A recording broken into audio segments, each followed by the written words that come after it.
आशु नाटक छे। सॉरी। हाँ चिपकू। तुम्हें प्यार हो गया? एक्चुअली ए, मुझे ऐसे मत देखो। हाँ?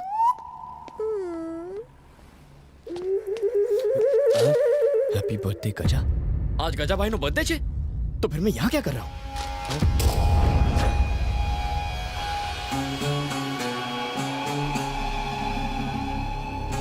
शंकर ने तुम्हारे खिलाफ सारी सबूत जुटा लिए हैं। हार गए तो उम्र कैद। मुझ पर केस करके डराना चाहता है मुझे। 25 सालों की दोस्ती, 10 सालों की रिश्तेदारी। इसे देखो, अपनी बहन से शादी करवाई थी मुझसे। 5 साल पहले जब मैं और शंकर बिजनेस पार्टनर्स थे तो एक छोटी सी गलती हुई थी मुझसे सॉरी कहने को कहा और मैंने साफ इनकार कर दिया। अरे हूं गजा छूं। मेरी कमजोरियों को ढूंढ के मेरे खिलाफ इस्तेमाल करना चाहता है। क्या समझता मैं डर जाऊंगा? अगर मैं जेल गया तो उसे भी जिंदा नहीं रहने दूंगा। सुनिए जी, भैया के आगे झुक जाइए। उसके आगे मैं क्यों झुकूं? वो भूल गया है कि मैं उसकी बहन का पति हूं। जेल भी चला गया तो तुम्हें कोई तकलीफ नहीं होने दूंगा। इतनी दौलत कमा ली है कि तुम्हें बच्चों की परवरिश करने में कोई तकलीफ नहीं होगी। अब तुम ही बताओ, इससे ज्यादा मैं क्या कर सकता हूं? सॉरी बोल सकते हैं, सिर्फ सॉरी बोलना है। भाई क्यों सॉरी बोलेंगे? क्यों बोलेंगे सॉरी? हर बात में टांग अड़ाना जरूरी है क्या? और ये फैमिली मैटर है, तेरे से क्या मतलब? ऑफ कोर्स मतलब है। आज अगर मेरी फैमिली खुश है तो वो सिर्फ गजा की वजह से। अगर इनकी फैमिली में कोई प्रॉब्लम होती है तो सबसे पहले रिएक्ट करूंगा मैं। अपने भाई को फोन लगाइए। आप 5 साल खामोश रहीं, लेकिन अब चुप रहेंगी तो गलती होगी। कॉल कीजिए।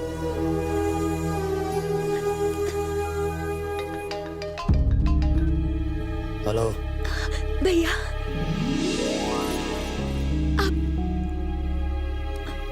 भैया 1 मिनट, गजा आपसे बात करेंगे। बात कीजिए। बच्चों की परवरिश के लिए प्रॉपर्टी या पैसे की जरूरत नहीं, उन्हें बस उनके पापा चाहिए।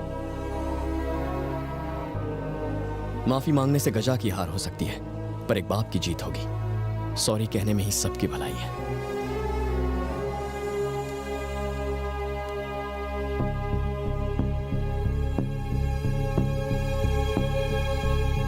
सॉरी बोलो पापा।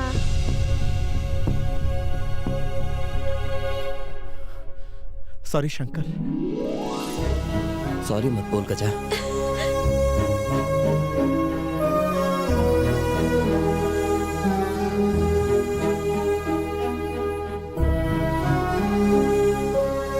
हैप्पी बर्थडे गजा। ये भाई के कुछ ज्यादा ही पास आ रहा है। वो पास नहीं आ रहा है, तुम दूर जा रहे हो। अरे 5 साल की टेंशन को तुमने 5 मिनट में सॉल्व कर दिया। ये होता असली फ्रेंड। मजा आ भी गई। ईश्वर, आज तक आपने ईमानदारी की राह पर चलने में मेरी सहायता की। 30 साल तक अपने असूलों से कभी समझौता नहीं किया। 30 दिन बाद मैं सर्विस से रिटायर होने वाला हूँ। मुझे इतना सामर्थ्य दें कि बिना भूल किए सम्मान और शांति के साथ रिटायर हो सकूं।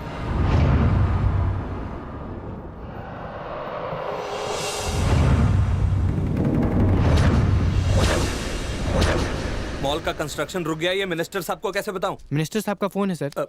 सर काय झालं रे? साइन हो गया क्या?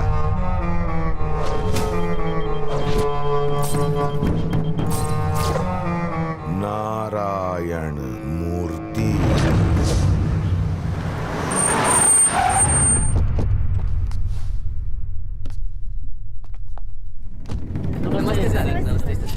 हाँ नमस्ते नमस्ते नमस्ते। हाँ सर नमस्ते।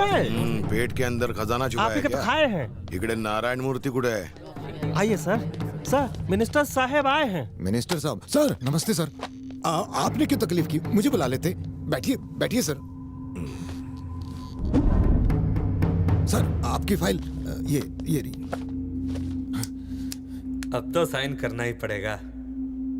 हाँ sorry, 1 minute sir. Sir actually approved plan के अकॉर्डिंगली बिल्डिंग की हाइट 50 मीटर से ज्यादा नहीं हो सकती, लेकिन आपकी बिल्डिंग की हाइट 80 मीटर है। कॉमन एरिया में 40% स्पेस चाहिए, पर अभी 20% से भी कम है। सेटबैक एरिया 6 मीटर होना चाहिए, आपने 2 मीटर से भी कम रखा है। आप खुद चेक कर सकते हैं सर। मॉल के वेस्ट साइड में एक स्कूल है और ईस्ट में पेट्रोल पंप है, साउथ में एक हॉस्पिटल है। बिल्कुल सेंटर में है ये। मॉल के लिए जबरदस्त। भगवान ना करे कल को कोई फायर एक्सीडेंट हो जाए तो फायर ब्रिगेड के व्हीकल्स के लिए जगह ही नहीं मिलेगी। एक तरफ पेट्रोल पंप है, स्कूल है जहां हजारों बच्चे पढ़ते हैं, मॉल में भी हजारों लोग आएंगे कल कोई एक्सीडेंट हो जाता है तो लोगों की जान जा सकती है सर। इतने सारे प्रॉब्लम जानने के बाद मेरा साइन करना गलत होगा। काय बोल तो इतने प्रॉब्लम है तो फिर ट्रैफिक ने, पुलिस ने, अर्बन डेवलपमेंट डिपार्टमेंट ने बिना देख के साइन कर दिया क्या? मैं भी साइन करूं क्योंकि उन्होंने गलत काम किया है। अरे डोका फिर ले गए तुझे? खुद को सुप्रीम कोर्ट का जज समझता है या फिर बिल पास करने वाला प्रेसिडेंट है?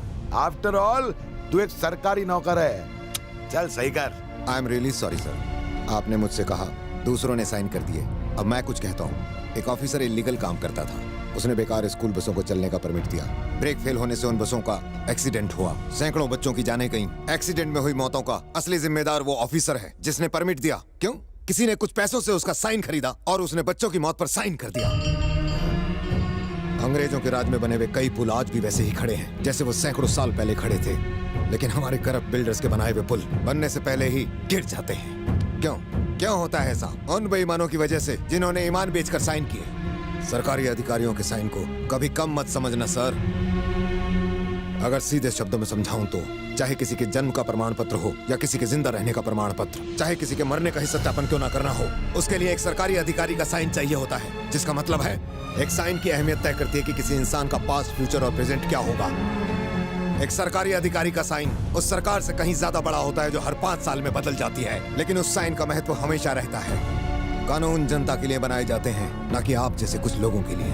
23 साल की ईमानदारी को आपके लिए नहीं छोड़ूंगा। नमस्ते। चले जाइए यहाँ से। तू जानता है किससे बात कर रहा है? तुझे पता है तू किससे बात कर रहा है? 25 साल से पॉलिटिक्स में हूँ, लेकिन इतना ईमानदार ऑफिसर आज तक नहीं देखा मैंने। कितना सॉलिड समझाया कि साइन क्यों नहीं कर सकता। अब यह हमारे कमीनेपन पर निर्भर करता है कि इसे साइन कैसे करवा ले। ये साइन करेगा? जरूर करेगा। परत भेटूया साहब।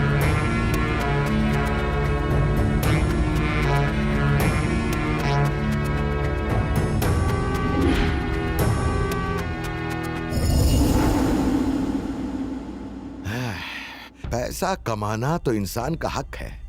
फ्रॉड करना, रिश्वत लेना, इसी के लिए तो भगवान ने सृष्टि की रचना की है। लेकिन ये मूर्ति इधर कैसे पैदा हो गया? ओह, इसका मतलब भगवान से भी कभी कभी उल्टे हाथ से पांच से पढ़ के गलती हो ही जाती है। लगता है किसी घटिया डॉक्टर ने इसे ईमानदारी का इंजेक्शन देके भगा दिया।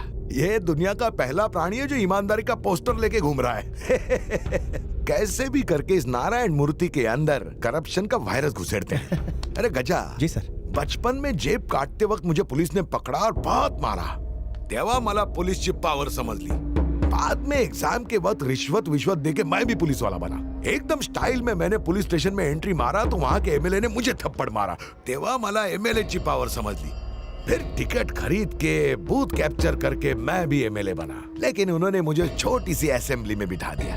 मैंने स्पीकर को पूछा क्यों, तो वो बोले तो मिनिस्टर नहीं है ना, म्हणून में मिनिस्टर बन लो। लेकिन आज उस ऑफिसर ने मुझे मेरी औकात दिखा के जीरो बना दिया।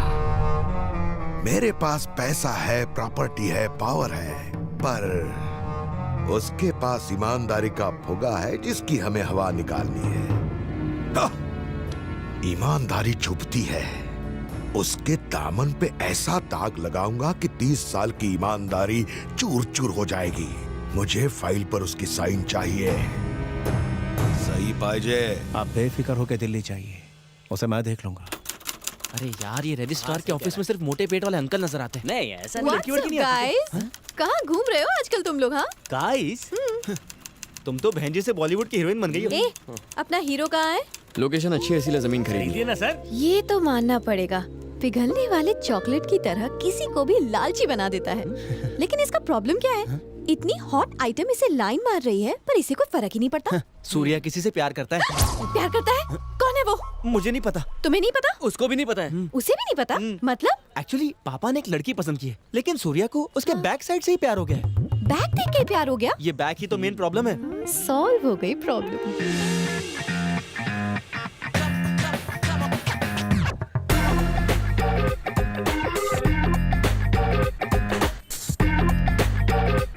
सुना है बैग देखकर ही लड़की से लव हो गया। खैर ये सब बातें छोड़ो, मुझे देखो। वैसे लड़की का बैग देखना बैड मैनर्स होती है, फ्रंट देखना है।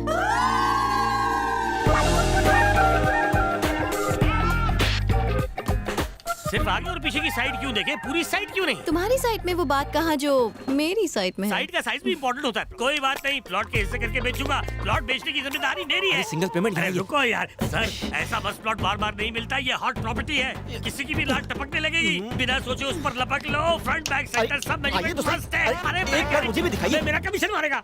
पूरी साइड देखनी हो तो जल्दी आ जाना। हाँ, इमीडिएट रजिस्ट्रेशन कर दूंगी। मुझे मालूम है तुम्हें क्या चाहिए।